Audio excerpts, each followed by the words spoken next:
Hello, my name is Katerina Kaki. My children were uplifted from my home in Manukau by the police and SIFs. My two daughters were raped while in state care. One of my daughters was raped in 2004. The foster mother that was meant to look after her had gone out for the night and left one of her friends to look after about 6 girls that lived at the house in Christmas Road in Manurewa, and she fell asleep. Now, in hospitals, you don't fall asleep, you stay awake 24/7. But this lady fell asleep, so one of the other girls that was older than my daughter, she was 15 years old, she took my daughter with one of her mates that came to pick her up, both of them up. My daughter was only 11 at the time. Took her to K Road. She didn't know where she was going. Went to a club at K Road. Someone spiked her orange drink and she got raped by the person there. She said that it was a person with a foreign accent. So that's one thing SIFs failed at, to have somebody around the clock. When she went into that home, they said that they would supervise her, but they didn't. They left her with a fill-in mate for the night, not a foster parent.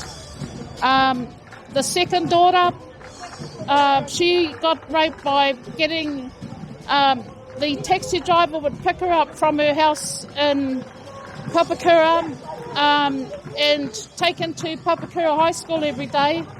But one particular day, the driver that was part of United Taxis Limited, he abducted her and took her out to Clevedon and raped her there. We went through the courts, but because she had no witness that day, they had to let him off. And all her mates from Papakura High School knew who he was.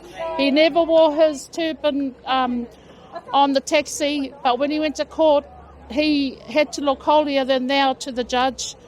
So that helped him a bit. But yeah, that's another thing that SIFs have failed to do, is to provide taxis, female taxis for female clients. But they gave her a male a driver.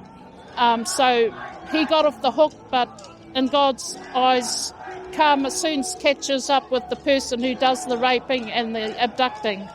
So, and then my son got run over. He had the weekend over at my place, him and my other son. They're twins. The neighbour across the road, he had a party the night before. He was drunk, sent his 2 daughters with my 2 sons' bikes that their father had bought for my 2 boys, the twins.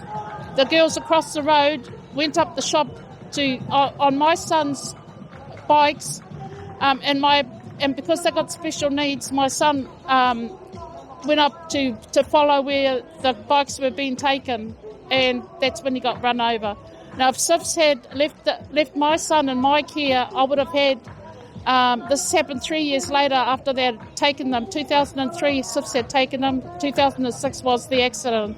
If they had left him with me, he would have been trained up to cross the roads in those 3 years. But the answer I got was, we always kept them behind the gates. We never let them out of our sight. Which means they never taught them how to cross roads.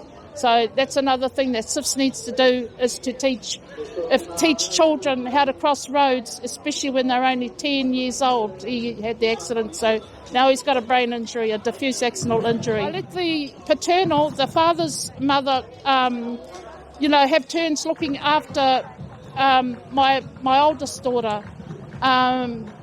But the boyfriend of the grandmother had sexually abused her. She ended up keeping her, but I tried to get my daughter back, but I hadn't known the grandmother, the father's mother, that for very long, and I regret letting her have turns at, because she never ended up giving her back to me, and SIFs came to me and they said, we went to see the grandmother. She seems to be all right. And she said the boyfriend doesn't live there, but he did. He lived there every day. And he ended up raping her, sexually abusing her over the years. And SIF said, nah, she's all right with the grandmother, but she wasn't. And now she had the same sexual behaviours that girl that you're talking to in the black. She had behaviours like that at school too. And then I got blamed for neglecting her. But I told the second lot of SIFs, no, the first lot of SIFs wouldn't give her back to me. And they go, no, that's your fault. No, I tried my best. But that's another thing SIFs needs to do, is to get their facts straight. So I've got all the files, all the letters from 1994 when they wouldn't give her back to right up till 2009 when they eventually gave my children back after 15 years, and all those abuses had happened in state care. So that's what I need to see change. If there's no change, we're going to vote them out of Parliament.